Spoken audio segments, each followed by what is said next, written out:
Kamusta mga idol? Narito na ang pagbabalik ng ating kababayan na tubong Panabo City, Davao del Norte na si Jerwin, the Pretty Boy Angkahas. Kontra dito sa pambato ng Uruguay na si Ruben Dario Casero. Bago ang kanilang laban mga idol, may bit-bit na kartada itong ating kababayan na si Jerwin Angkahas na 36 na panalo, 4 ang talo, may 2 draw, 24 ang pinatulog nito. Samantalang itong kalaban na si Ruben Dario Casero, mayroong record po ito mga idol na 13 na panalo, 4 ang talo, 5 bayan knockouts. Kaya narito ang full fight na kanilang laban mga idol, panuorin po natin. Nakapula na trunks si Angkahas mga idol, naka-green naman itong si Ruben Dario Casero. Yan, Jerwin Angkahas mga idol. Ayun yung uppercut sa katawan. Pero hindi rin nagpapahuli itong mga idol. Itong si Ruben Casero. Kitang-kita po natin mga idol na mas matangkad po itong si Jerwin the Pretty Boy Angkahas kontra dito sa kalaban. Ayun na naman yung uppercut.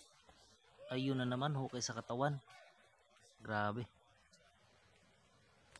Mga malulutong, ayun. Lumalaban din itong kalaban mga idol. Pero mga malulutong na suntok sa katawan at sa mukha. Ayun. May dugo na sa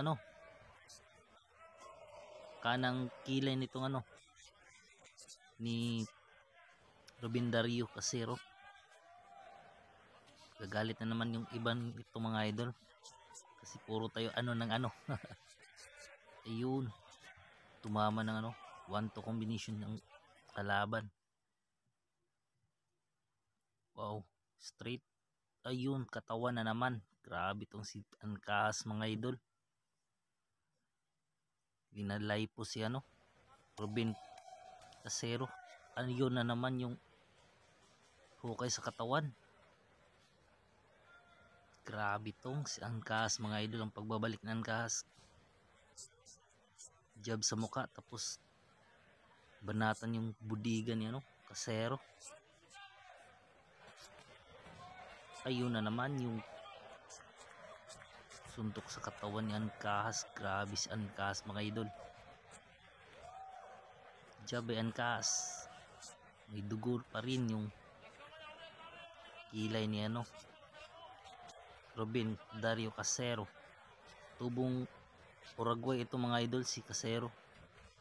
Samantalang itong ating kababayan na si Jerwin Angkahas, tubong Panabo City to, Davao del Norte. Ito na ang huling round mga idol para sa bakbakang ito.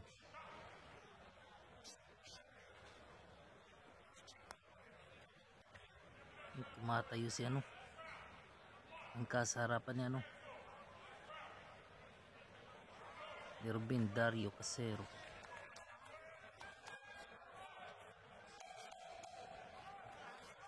Eighth and final round na po ito mga idol. Huling round na po. Ayan, tapos na po mga idol. Dito tayo sa desisyon ng mga hurado kung sino ba ang panalo. Palagay ko siya ng mga idol, Jerwin Angkahas. Naglaruan lang niya itong si Ruben Casero. Tingnan po natin ito mga idol. Ayun, panalo si Jerwin Angkahas mga idol. Congratulations po.